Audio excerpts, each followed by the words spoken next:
So the World Health Organization has just raised the phase level on the swine influenza from phase 4 to phase 5. And that's a very significant change, such that many of those who have expertise in pandemics now think that a pandemic of this virus is very likely. Now, is that as serious as it sounds? Well, again, you've got to understand what the hell's going on. So again, we're going to start out, as last time, in that all of these viruses essentially start off in animals. I'm going to represent the genome of this virus as this little squiggle. And you get a mutation in that virus that allows it to hop the species into humans, or people. Right? So this is now the mutant virus. And a further mutation is then required, which I'm going to represent as a green dot, such that the virus can spread from people to other people. Okay? This is phase 3, this is phase 4. Phase 5 is when it's doing that, but in multiple countries. And the significance of that is that means that the virus is beyond containment at this point. Right? What the World Health Organization likes to do is get in here early, and if it can, it slaughters all the livestock that have the virus and incinerates them, destroys the virus.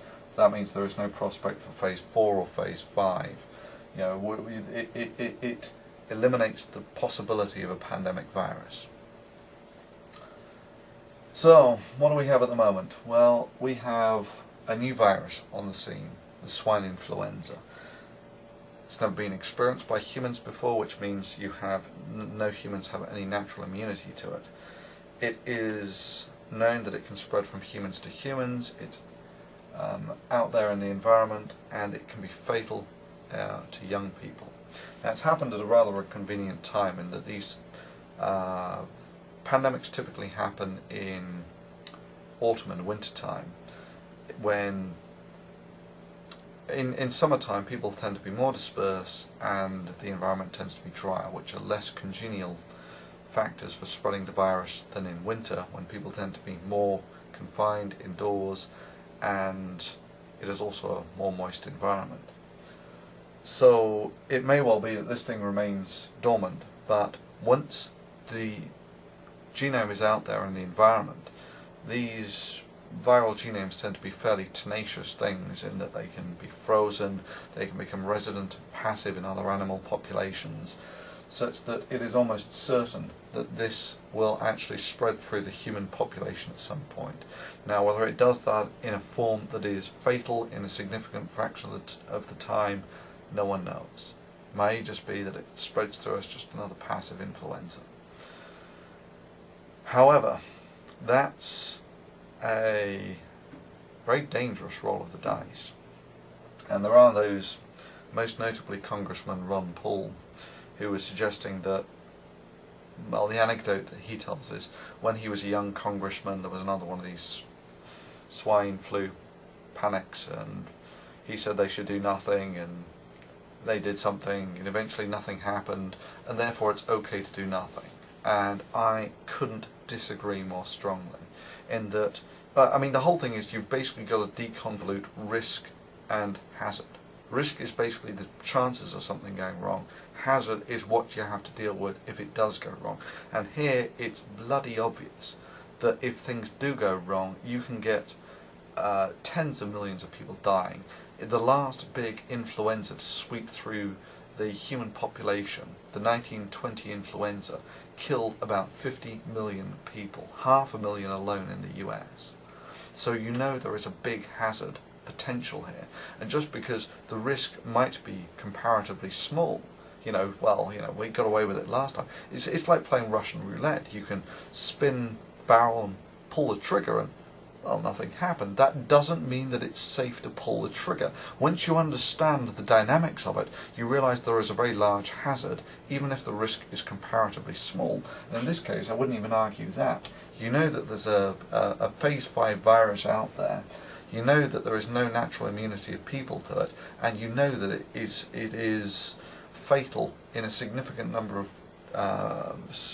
fraction of the time to young people. So what can you do about it? Well, you remember we had this plot of total deaths versus time, and you get these sort of curves like this. And if you get in there nice and early, you can actually significantly reduce the number of deaths that you get. Now there are various ways you can do this, following the World Health Organization hygiene protocols to minimize virus transfer, avoid lots of people, keep your hands clean, and so on. They're in the previous video. Other things that you can do is the government can do things like close down the schools, which again it reduces the mixing of the population and reduces the potential of the spread of the virus. And then you can do things like develop antivirals. Now we don't actually have a specific antiviral for this yet. It takes several months to develop, it takes several months to mass produce. But that's not an unrealistic timescale, given that it may well be that we don't get a pandemic till winter. But not only do you need those antivirals, you need them in the right. You need to be able to deliver them quickly and to the right place at the right time, and for that you need an infrastructure. And in America, that's mostly dealt with a department called the Center for Disease Control. And I'm going to draw a box of about the right size for the budget for the Center for Disease Control, which is about $7 billion. And that's drawn at about the right proportion that the rest of the board that you can see would be about $700 billion, which is about the cost of the US military. So yeah, the US military costs about 100 times as much as the Center for Disease Control.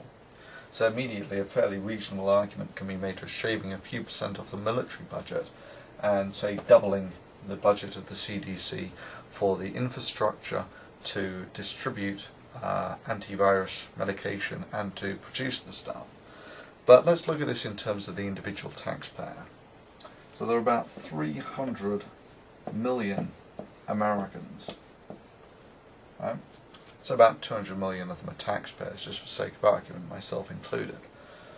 So that means that if each one of those gives $5 to the government, that brings in $1 billion of revenue, such that the $7 billion for the CDC costs your average US taxpayer $35 a year for the CDC. And that also means that your average US taxpayer pays about $3,500 for the US military.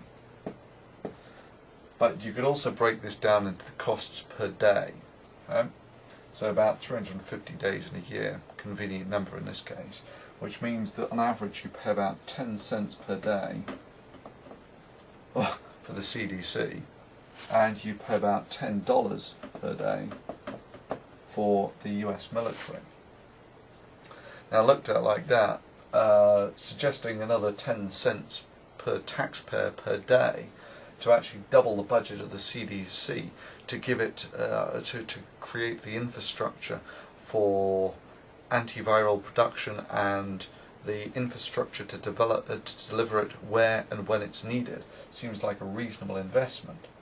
But how bad could this be? Well, you remember when I said there was the last one of these big pandemics in 1920. That killed about 500,000 Americans. So that's 500,000. Right? So that's just saying that it's as bad as last time. It could be significantly worse, could be significantly better. Right? But you have to put this into perspective with other numbers, such that 40,000 a year die on the roads every year in America, and that's deemed an acceptable compromise for the benefits that it brings. And to really put this into perspective, there were about 3,000 killed in 9/11, which means that the last big influenza outbreak killed approximately 1 to 200 times as many people in America as 9/11, and that's about the equivalent of a 9/11 in every big city. So this is just to give you an idea that there is a significant hazard associated with this. and that I would argue that shaving a few percent off the budget of the US military would do little to affect its operational effectiveness, whilst doubling, for that money you could double or triple the budget of the Centre for Disease Control, which I would argue would have a very significant effect on the ability of America to deal with a big potential pandemic. So